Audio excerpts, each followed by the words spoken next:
जब सेवा से निवृत्त होकर हम एकांत में मंत्र जप कर रहे हैं तो ये चार बातें नहीं होनी चाहिए मंत्र जापक में या नाम जापक में। उस समय जिस समय हम बैठे हैं, पहला, नाम जप या मंत्र जप में जो ही हम माला प्रारंभ करते हैं तो सदगुरुदेव भगवान को प्रणाम करके मौन धारण करते हैं जब तक वो माला ना हो जाएगी। अत्यंत आवश्यक होने पर भी माला पूरी ही करनी है, तब बात करनी है। मंत्र जाप में ये नियम होना चाहिए। अगर ऐसा नहीं है तो फिर माला पुनः आपको प्रारंभ करनी पड़ेगी, उसे पूरा करने। बीच में रोक कर बात करके फिर आगे ये नहीं चलेगा, ये दोष माना जाता है। माला पूरी होने तक वार्ता नहीं हो सकती। बोलना बीच में, पहला दोष। दूसरा, इधर उधर देख ऐसे माला जपने की, मेरुदंड सीधी, नासाग्र दृष्टि ऐसे। जिसे नींद आने की संभावना है वो आंख मूंद के भजन करने मत बैठे। नहीं, कंबल या शाल ओढ़ा, आंख मूंछ ली तो माला छूट जाएगी और आपका समय व्यतीत हो जाएगा नींद में। ऐसा प्राय होता है। कठोर आसनों पे बैठ करके नींद ना आवे इसलिए नासाग्र दृष्टि रख के जप किया जाता है। उस मंत्र का ध्यान करते हुए आंख खुली हुई, बार बार पलक झपकना ऐसे ऐसे, ये नहीं, नासाग्र दृष्टि रखते हुए मंत्र जप करते हुए बोलना नहीं। जैसे 11 माला का नियम दिया है गुरु मंत्र का, तो जिनकी विशेष विशेष सेवाएं हैं, जब आपको समय मिले, जितना मिले अधिक से अधिक आप मंत्र जाप करें। जब आप आसन पे बैठकर मंत्र जाप कर रहे हैं तो बोलना नहीं है, माला पूरी होने पर ही बात करें अगर कोई अत्यंत आवश्यक है। दूसरा, इधर उधर गर्दन हिलाना, देखना, ये नहीं। मेरुदंड सीधी, आंख खुली हुई, आंख मूंद के नहीं जपना। एक महाभागवत की पत्नी निरंतर भगवदाकार वृत्ति में रहती थी। उनके पति जब पूजा में बैठते तो आंख मूंद करके बैठते, ध्यानस्थ से। एक बार उन्होंने पूछा, प्रभु आपके आंख मूंदने और आंख खोलने में अंतर पड़ता है क्या? तो उनका पड़ता है। तो बोले, आपकी पूजा अधूरी। हम चाहे बाहरी दृष्टि में हो या आंतरिक दृष्टि में हो, एक ही चिंतन होना चाहिए। आंख खुली हो या आंख बंद, तभी सच्चा उपासक है। तीसरा, हिलना मंत्र जाप के समय। ये कीर्तन में हो सकता है, पद गायन में हो सकता है, लेकिन मंत्र जाप के समय हिलना नहीं, ये नहीं। गर्दन घुमाना, बात करना। चौथा, हंसते हुए प्रपंच की वार्ता करना, हंसी मजाक चल रही, बोलना मतलब उत्तर देना। चौथे में जो हंसते हुए प्रपंच वार्ता करना। बैठे कुर्सी में 3 लोग, माला हाथ में, प्रपंच की वार्ता। अपमान कर रहे हो माला का, मंत्र का। आप क्या कर रहे हो? उपहास कर रहे हो। 4 लोग जा रहे, माला सरक रहा है, बातचीत कर रहे, तो माला सरकाने से थोड़ी भगवत प्राप्ति होगी। जो माला की एक भी मन का नाम और मंत्र से खाली ना जाए, उसका चिंतन करते हुए, वो आंतरिक चिंतन को बढ़ाने के लिए माला है। माला सरकाने से थोड़ी भगवत प्राप्ति होती है। माला की मनका के सहारे से हम प्रत्येक मंत्र का चिंतन करके, उसका श्रवण करके, मनन करके, तब फिर आगे बढ़ते हैं। ये थोड़ी कि जल्दी जल्दी। किसी किसी की माला को तो देखते हैं कि इतनी रफ्तार से कैसे चल सकती है। अगर हम केवल राधा नाम भी जपें तो इतनी रफ्तार से नहीं चल सकता, क्योंकि हमें लिखना है राधा राधा। फिर अष्टादशाक्षर मंत्र या द्वादशाक्षर मंत्र, फिर इन मंत्रों को तो कैसे आप इतनी जल्दी, कैसे बिना अक्षर मात्रा दर्शन किए कैसे आप मन का सरका दिए? 11 माला बहुत होते हैं। अगर जिस पद्धति से कहते 11 माला कर लो तो बहुत जल्दी मानसिक सिद्धि प्राप्त हो जाए। सामने मंत्र लिखा हुआ है, हर बार नवीन मंत्र की रचना कर रहे हैं। हर मन के पे, एक मन के पे पूरा मंत्र लिखा, फिर एक मन के पे पूरा मंत्र, फिर मन। देखो मन कहां भाग के जाएगा। मन निर्विषय हो जाएगा, सच्चिदानंद की तरफ दौड़ पड़ेगा मन। जब के समय किसी को उत्तर देना, इधर उधर देखना, शरीर को हिलाना, हंसते हुए हंसी मजाक वार्तालाप करना, 4 बातें जब में निषेध है। जब काले न भासेत नान्यानि प्रेक्षेत बुधा न कंपेत शिरोग्रीवाम दंता नैव प्रकाशयेत। 4 बातें। ए हंसी मजाक, 2 साधक चल रहे रास्ते में, माला भी चल रहा, हंसी मजाक। तुम्हारे पास समय कैसे, तुम्हारा माला कैसे चल रहा है, तुम वार्ता कर रहे हो, हंसी मजाक कर रहे हो, ऐसा नहीं, इतने सिद्ध नहीं हो गए हो। जो शास्त्र जब काले न भाषेत नान्यानि प्रेक्षित बुधा न कंपेत शिरोग्रीवाम दंतान नैव प्रकाशित। माला जपते समय ये ऐसे हिलना डुलना, शांत, हंसी मजाक, न दंतान नैव प्रकाशित, दांत नहीं दिखाई देने चाहिए। गुरु मंत्र के समय तो मुख से वायु भी नहीं निकलनी चाहिए, मुख से।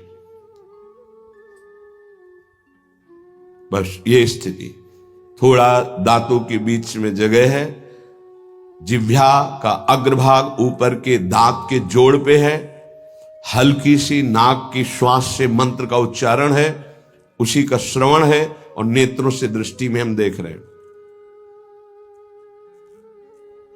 भगवदाकार मंत्राकार वृत्ति करनी है। प्रभु के मंगलमय नाम उच्चारण करने से करोड़ करोड़ जन्मों के पापों का नाश होता है, ऐसा शास्त्र और ब्रह्म ऋषियों ने निश्चय किया है।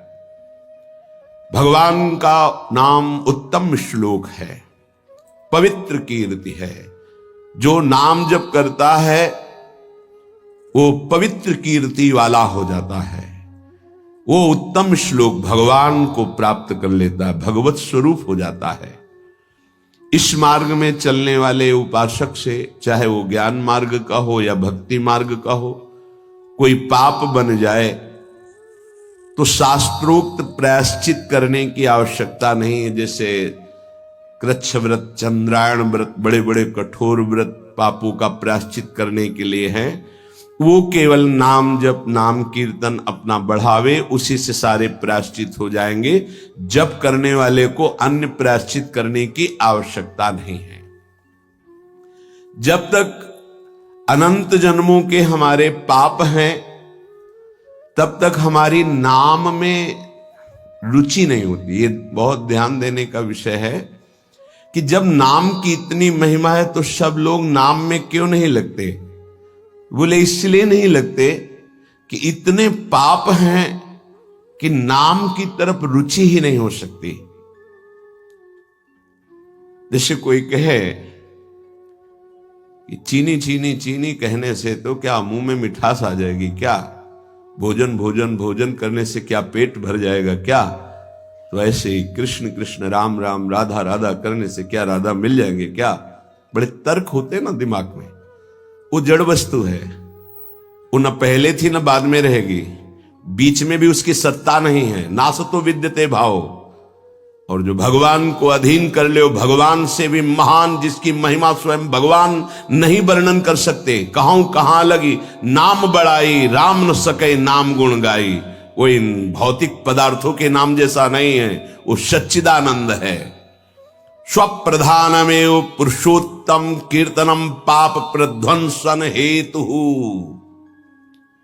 जो भगवान पुरुषोत्तम का नाम कीर्तन करता है, उसे अन्य साधन करे या न करे, प्रधान साधन नाम जप या नाम कीर्तन उसके सर्वस्व पाप का नाश कर देता है। किसी दूसरे प्रायश्चित के स्पर्श की भी आवश्यकता नहीं है।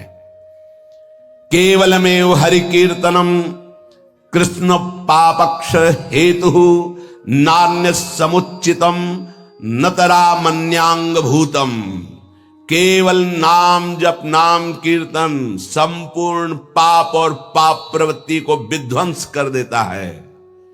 अन्य किसी साधन के अंगभूत की आवश्यकता नहीं है। हो रहा है अच्छा, नहीं हो रहा तो चिंता की बात नहीं है। संपूर्ण पाप और पाप प्रवृत्ति का नाश करने के लिए केवलमेव हरि कीर्तनम, केवल भगवन नाम कीर्तन, भगवन नाम जप।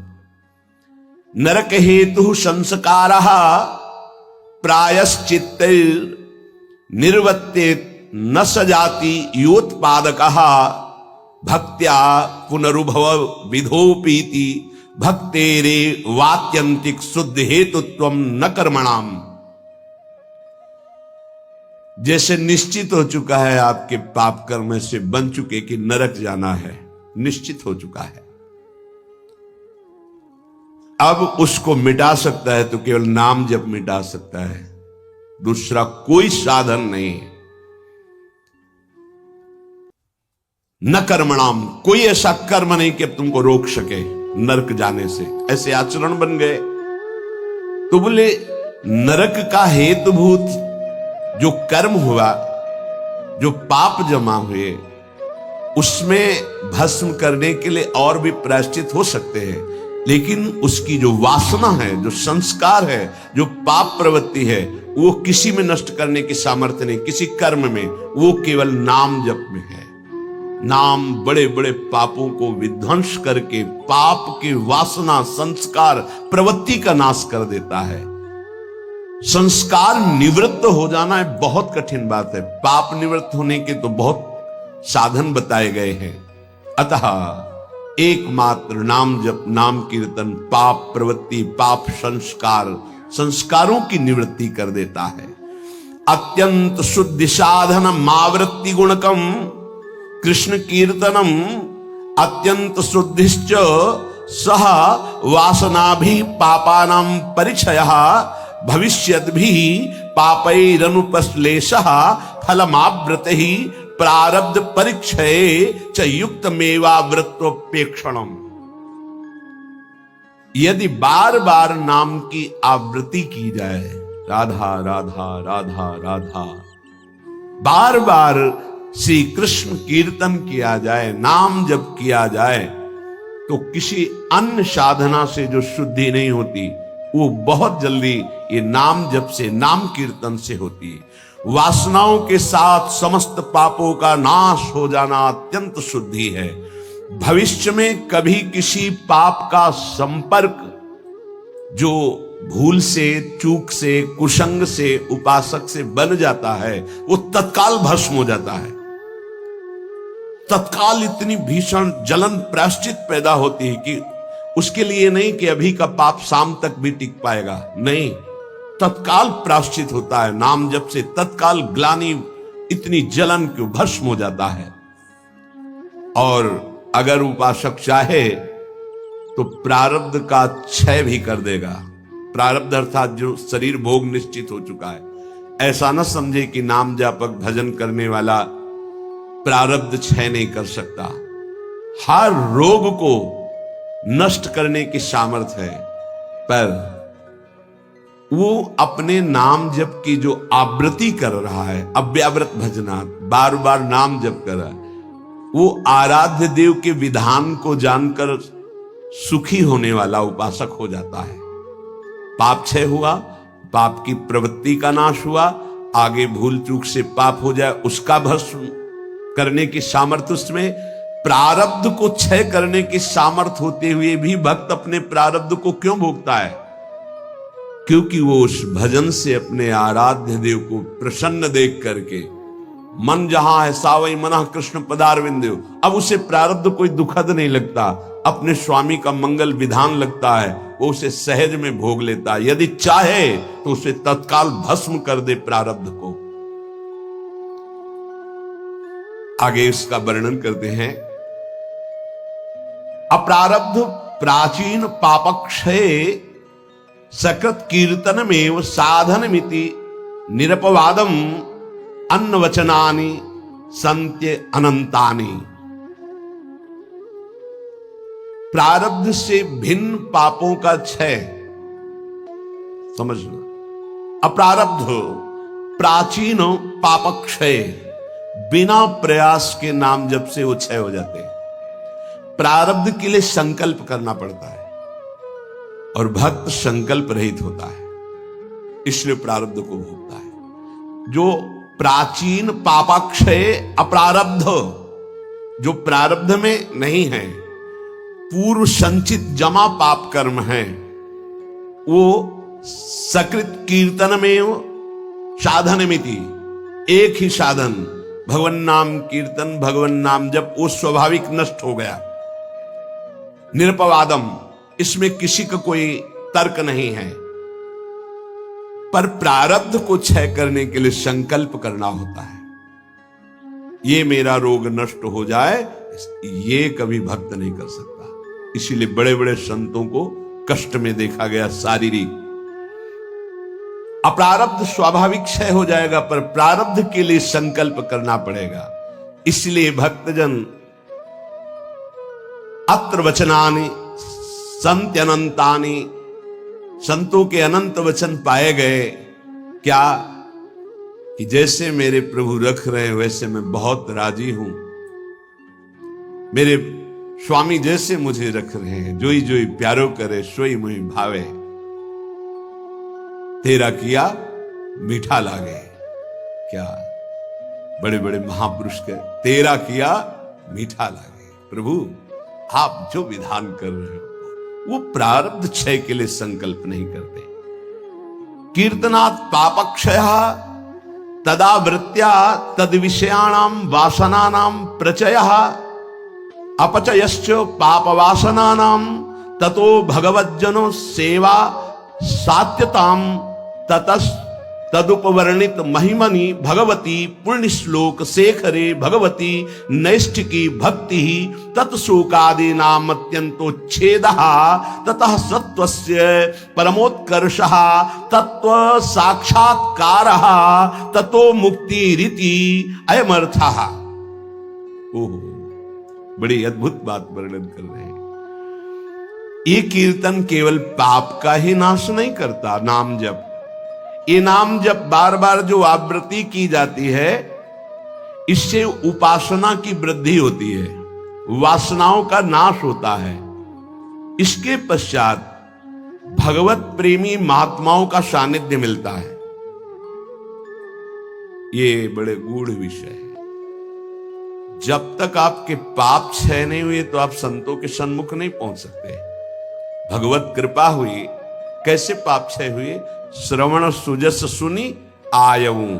जब कान में श्रवण में हमारे भगवतीय सिद्धांत नाम महिमा पड़ी तो सुन सुन के हमारे हृदय में इच्छा जागृत हुई, चलो संत दर्शन करते हैं। भजन का फल हुआ संत दर्शन, नाम जप का, नाम कीर्तन का फल हुआ भगवत प्रेमी महात्माओं का सानिध्य, संग।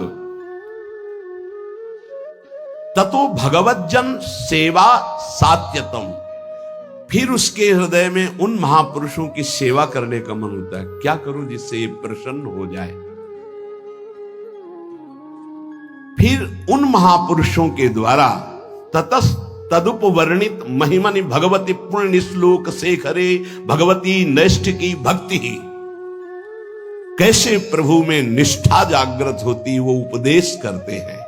किनको? निज जनों को। निज जन कौन?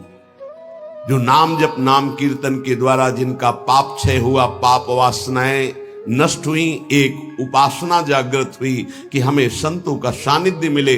भगवत कृपा से संत सानिध्य मिला, उनके हृदय में एक नई इच्छा जागृत हुई, इनकी सेवा मिले, इनको कैसे प्रसन्न करूं। जब उनकी आज्ञा और सेवा में तत्पर हुए तब उन्होंने अपने हृदय की उपासना दे दी। उससे क्या हुआ? बोले भगवती नैष्ठिकी भक्ति, निष्ठा पूर्वक भगवान की भक्ति का जागरण हुआ। ततः शोकादि नाम अत्यंत उच्छेदा, समस्त चिंता भय शोक दुख का जड़ से नाश हो गया। जब संत गुरुजनों के द्वारा दी हुई उपासना से भगवान की भक्ति हुई तो शुद्ध नैष्ठिक भक्ति का जागरण हुआ, तो शोक चिंता भय दुख क्लेश अशांति मृत्यु इनका सब भय जड़ मूल से उच्छेद हो गया। आदि नाम तथा शोकादि नाम अत्यंत उच्छेदा, अत्यंत, अब दोबारा कभी ये नहीं जग सकते। तथा सत्व से परमोत्कर्ष, अब उसके हृदय में प्रेम का उत्कर्ष हुआ। अगर वो चाहता है कि तत्व साक्षात्कार तो परमोत्कर्षा तत्व साक्षात्कार ततो मुक्ति, उसको तत्व बोध हो जाएगा और मोक्ष हो जाएगा। अगर वो ये नहीं चाहता है तो प्रेम प्राप्त हो जाएगा। भगवत लीला धाम में प्रवेश, दोनों तत्व बोध हो जाना या भगवत प्रेम, दोनों नाम जापक नाम कीर्तन करने वाले को प्राप्त हो जाता है। तो सर्वेशाम अपि भगवन नामम प्रत्येक मेहतादृशम सामर्थ्यम न चा नरक सृष्टे लानर्थक्यम दग्धेपि कश्चितम प्राचीने पापमनि। तब तो फिर नरक तो कोई जाएगा ही नहीं, तो नरक की सृष्टि करना व्यर्थ हो जाएगा। यदि नाम जब नाम कीर्तन सब करेंगे तो सबके पाप नष्ट हो जाएंगे, सब तत्वबोध, सब भगवत प्रेम प्राप्त कर लेंगे। तो नरक सृष्टि लानर्थक्यम, बेकार की नरक की सृष्टि हुई। दग्धेपि कर्तचित प्राचीने पापमनि, क्योंकि पूर्व पापी नरक में दग्ध करते हैं, जलाते हैं, कष्ट भोगवाते हैं, और वो तो नाम जब नाम कीर्तन से नष्ट हो जाता है। तो कह रहे हैं तदुत्तर काल भावी भी रंगो भी महदवा मानिश्च नरकपातस्यापि संभवात्। बड़ा सूक्ष्म विषय वर्णन करते हैं। ना चावृत्ति गुणकमेव कीर्तनम सर्वस्यापि भविष्यतीति कश्चिदस्ति नियमः। एक तो सब नाम महिमा सुन भी नहीं पाएंगे। भारत में कितनी जनसंख्या है? 135-40 करोड़ तो है ही है। क्यों, ऐसे ही तो है? 140 करोड़ क्या सब नाम महिमा सुनते हैं? क्या सब भगवान नाम कीर्तन करते हैं? नहीं। तो कह रहे हैं ये बात मत सोचो कि कोई नरक नहीं जाएगा, बहुत जाएंगे। क्योंकि नाम कीर्तन नाम जप में सब थोड़ी लगे हैं। दूसरी बात, जो नाम में लगे भी हैं वो कह रहे हैं कि संभावना है उनके नरक जाने की। कैसे? बोले यदि किसी महापुरुष का अपमान कर दिया, निंदा कर दी, वैष्णव अपराध बन गया तो पतन होने का चांस हो जाता है। या आज्ञा शास्त्र की उल्लंघन करके कहीं ममता कर बैठे तो उसको पतन होने का चांस रहता है। बोले उदाहरण में आप बताइए कि नाम जापक कौन जो ममता करके अपनी स्थिति से भ्रष्ट हो गया? बोले अतएव भरत देवस्वापि ऋषभ देवे नानुग्रहीतस्यापि प्रतिबद्धा परोक्षानुभवत वादांतरायै रत्यंत सूक्ष्मन भगवद उपासना त्वाच तदुत्तर काल भाविना मृगाशक्ति रूपेण कर्मणा निकृष्ट देहारंभा मृगत्वपमपि। जहां निरंतर भजन के लिए राज्य और पत्नी और पुत्र आदि का त्याग किया भगवान ऋषभ देव जी के पुत्र भरत जी, वहीं मृग की ममता में आकर के मृगाशक्ति रूपेण कर्मणा निकृष्ट देहारंभा, निकृष्ट देह मृग की प्राप्त कर लिए। अगर ममता करेंगे चूक हो जाएगी, जन्म जन्मांतर के लिए कितना जाना पड़ेगा। उनकी सावधानी ये रही कि मृग शरीर में भजन किए तो अगले बोध संपन्न जड़ भरत जी के रूप में प्रकट हुए। अगर नाम जप कर रहे हो, भजन कर रहे हो और वैष्णव निंदा कर रहे हो, संत अपमान कर रहे हो, संत द्रोह कर रहे हो, तो आपको भ्रष्ट हो जाना पड़ेगा, अपनी स्थिति से गिर जाना पड़ेगा। जय विजय योश्च वैकुंठ वासिनोरपि ब्रह्मविदो मानादधा पतनम। ब्रह्मविद महापुरुष सनक सनंदन सनातन सनत कुमार का अपराध करने के कारण वैकुंठ में विराजमान जय विजय अधापतन को प्राप्त हो गए। ब्रह्मविदवमान जनितम ही दुरितम दुरत्ययम भगवद उपासनेनापि भगवद भक्तावमान जनितम च प्रपंचितम। कह रहे हैं कि जो ब्रह्म धाम में विराजमान वैकुंठ धाम में वो जब अपराध कर दिए भक्त का, सनक सनंदन सनातन सुमनत कुमार का, तो उनको 3 जन्म के लिए अधापतन हुआ और राक्षस भाव को प्राप्त हुए, दैत्य भाव को प्राप्त हुए। तो जो भगवत भाव मान जनितम च प्रपंचितम, जो प्रपंच दृष्टि रखकर नाम जप करते हो, भगवत भक्तों का अपमान कर देते, निंदा कर देते हैं, तो महात्माओं का अपमान करने से उनकी गति बिगड़ सकती है। इसमें 3 बात बताई। पहले तो सब नाम महिमा सुनते ही नहीं है, सबके कानों में ही नहीं पहुंचती। अगर किसी के कानों में पहुंचती है तो बड़ा भाग्यशाली ही उसे पकड़ पाता है, नहीं तो छोड़ देता है। तो ऐसे लोगों की गति दुर्गति ही होती है। दूसरे जो नाम पकड़ते हैं उनमें कोई भाग्यशाली होता है कि किसी की निंदा स्तुति ना करते हुए, नाम जप करते हुए आगे बढ़ जाए। नहीं तो जहां नाम जप हुआ अपने में गुणाभिमान आने लग की संभावना होती है, अगर साधु संग ना हुआ, वो दूसरे संतों की फिर अवहेलना, निंदा, अपमान। देखो भाई, एक ही प्रभु हैं, 10-20 प्रभु नहीं है। उनके नाम अनंत हैं, उनके रूप अनंत हैं, उनकी उपासना अनंत है, उपासना की पद्धतियां अनंत हैं, मान सकते हैं, लेकिन प्रभु एक हैं, इसमें कोई संशय नहीं। अब प्रायः एक धर्मावलंबी दूसरे धर्मावलंबी की निंदा करना ही अपने धर्म की महानता समझी जाती है। हमारी समझ में कम आता है। हम किसी की निंदा कर रहे हैं, किसी का अपमान कर रहे हैं, किसी की अवहेलना कर रहे हैं, तो हम अपने आराध्य देव की आज्ञा का उल्लंघन कर रहे हैं। एकादश स्कंद में परमार्थ का जब निरूपण वर्णन हुआ बीच में, तो उसमें था ना किसी की निंदा ना किसी की स्तुति। समझ में नहीं आता। हम समझते हैं हम अपने आचार्य की बहुत महिमा गा रहे हैं, अगर दूसरे आचार्य की निंदा कर रहे हैं, दूसरे इष्ट देव के नाम की निंदा करें, तो हम अपने इष्ट देव को बहुत प्रसन्न कर लेंगे। नहीं भाई नहीं, अभी समझ में नहीं आई, अभी बुद्धि ठीक नहीं है। सर्वम खलमिदं ब्रह्म ने नानास्ति किंचन।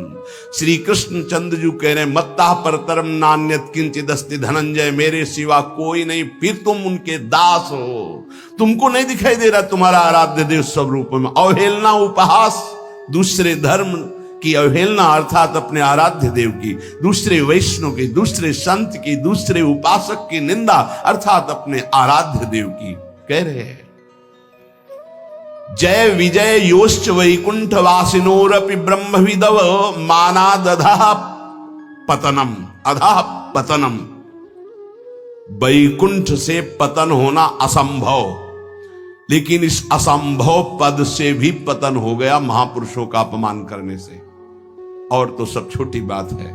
इसलिए ध्रुवदास जी ने भी सिद्धांत विचार लीला में वर्णन किया, भक्तन के अपराध सो डरपत रहो। या एक अपराध है जो बड़ी बड़ी पदवी से तुम्हें भ्रष्ट कर देगा, तुम्हारे सारे सुकृत नष्ट कर देगा। भक्तन निंदा अति बुरी भूल करे, जिनको के सुकृत बहु जन्म के छिन में डारे।